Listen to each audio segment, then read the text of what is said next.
Hello guys, हामी चाहिँ रुकुमकोट यो चाहिँ कमलदह भन्छन् यसलाई। तपाईले सर लाएर हेर्न सक्नुहुन्छ। मेरो बुढी आज घुमी घुमी मक्ख आज। अनि खुसीले आज त घर नजाने रे, भात नि नखाने रे आज।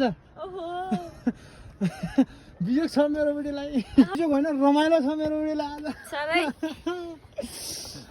गाइज, यहाँ यो माथिको यो भाइरल डाँडा भन्छन् यसलाई होइन, यो कमलदह भन्दा अलि माथितिरको। अनि सर्लक्क लाएर के रे भयो भयो फाले फुल टिप्नुहुन्न।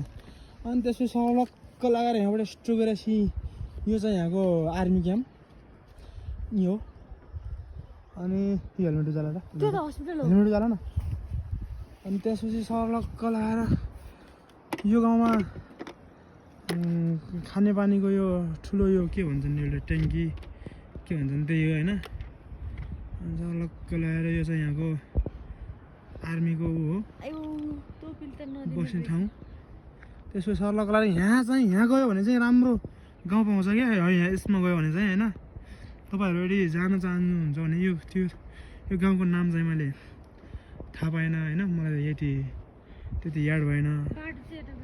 तर चाहिँ ठाउँ चाहिँ एकदमै यहाँ चाहिँ जुन यो पुल देखिन्छ नि, यो झोलङ्गे पुल हो। यसलाई यो चाहिँ तपाईँको धेरै अग्लो छ। बागलुङको भन्दा पनि धेरै कुस्माको जतिको अग्लो छ यो, लामो पनि छ। तपाईँहरू यदि त्यहाँ घुम्नु जाने भए जानु होला, राम्रो ठाउँ छ। सम्पर्क त के गर्ने, सम्पर्क गर्नु पर्दैन। यहाँ नजिकै हिमाल छ, हिमाल पनि हेर्नु होला यहाँ आएर होइन, राम्रो भ्यू देखिन्छ यहाँबाट।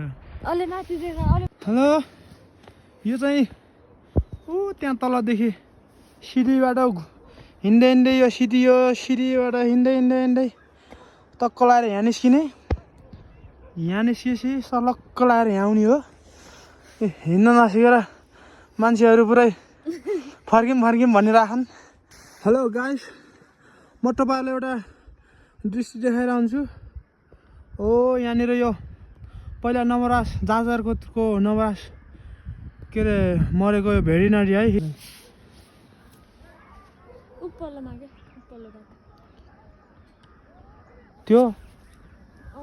त्यो हाइवे हो वहाँ ऊ जाने के अरे उसके के भन्छन् रे। यो तल्लो बाटो गयो भने कहाँ जान्छ त? तल्लो गयो भने जाजरकोट जान्छ, उपल्लो गयो भने यता के अरे खलङ्गा जान्छ।